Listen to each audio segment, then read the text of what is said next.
Hi friends, আসসালামু আলাইকুম। মনিরাস কুকিংয়ে আপনাদের সবাইকে স্বাগতম। আশা করছি আপনারা সবাই ভালো আছেন।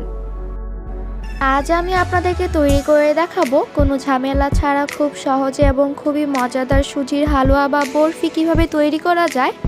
তাহলে আর বেশি দেরি না করে ভিডিওটি শুরু করা যাক। হালুয়া তৈরি করার জন্য চুলায় একটি প্যান বসিয়ে দিয়ে দিচ্ছি একটি তেজপাতা, দিয়ে দিচ্ছি দুটি ছোট এলাচ, দিয়ে দিচ্ছি এক টুকরো দারুচিনি, দিয়ে দিচ্ছি 3 টেবিল চামচ পরিমাণ ঘি,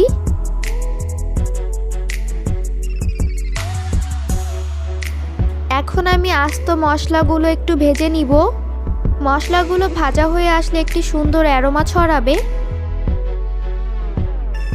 মশলাগুলো হালকা ভাজা হয়ে আসলে দিয়ে দিচ্ছি 1.5 কাপ পরিমাণ সুজি,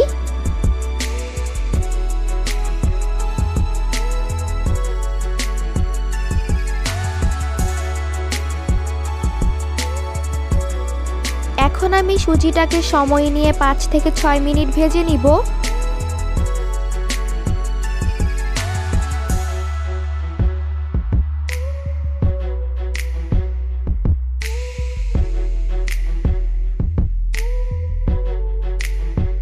সুজিটা ভাজা হয়ে আসলে দিয়ে দিচ্ছি জাল করে রাখা 3 কাপ পরিমাণ লিকুইড দুধ। আপনারা দুধ বা পানি যেটাই ইউজ করেন সেটা যদি হালকা গরম ইউজ করেন তাহলে কিন্তু সুজিটা দলা পেকে যাবে না।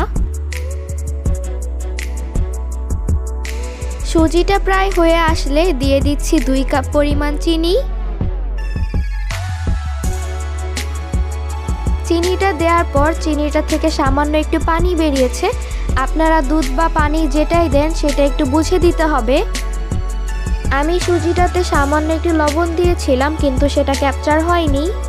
মিষ্টি খাবারে হালকা লবণ দিলে মিষ্টির ব্যালেন্সটা ঠিক থাকে। সুজিটা হয়ে গিয়েছে, এখন আমি আপনাদেরকে সার্ভ করে দেখাচ্ছি। আমি যেই পাত্রে হালুয়াটাকে সেট করে নিব সেই পাত্রে আমি হালকা ঘি ব্রাশ করে নিচ্ছি। আমি যে পাত্রে হালুয়াটাকে সেট করার জন্য ঘি ব্রাশ করে নিয়েছিলাম, এখন আমি সেই পাত্রে হালুয়াটাকে ফার্স্ট সেট করে নিব, তা না হলে হালুয়াটা শক্ত হয়ে যাবে।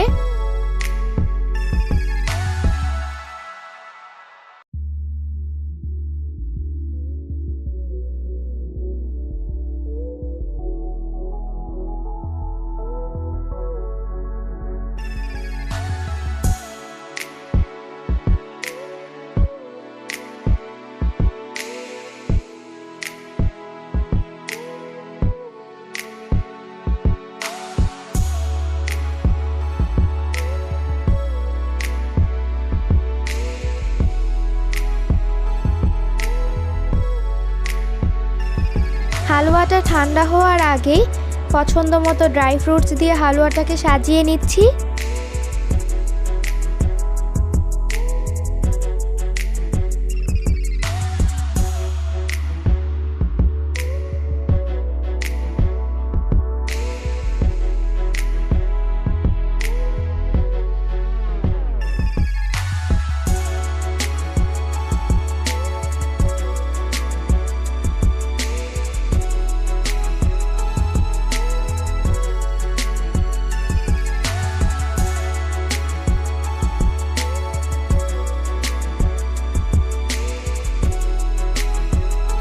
হালুয়াটা ঠান্ডা হয়ে গেলে নিজের ইচ্ছা মতো সাইজে কেটে নিচ্ছি।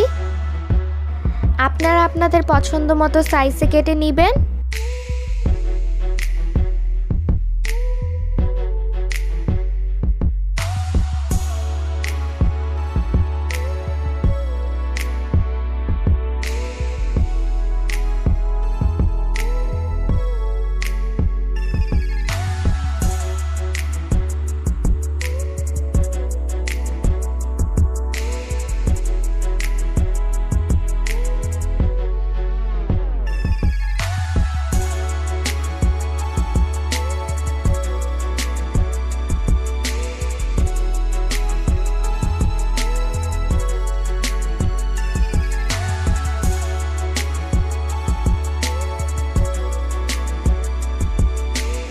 আপনারা দেখতে পাচ্ছেন কোনো ঝামেলা ছাড়াই খুব সহজে এবং খুবই মজাদার সুজির হালুয়াটা হয়ে গিয়েছে।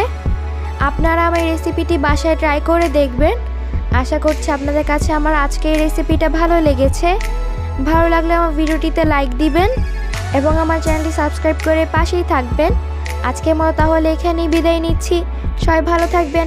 আল্লাহ হাফেজ।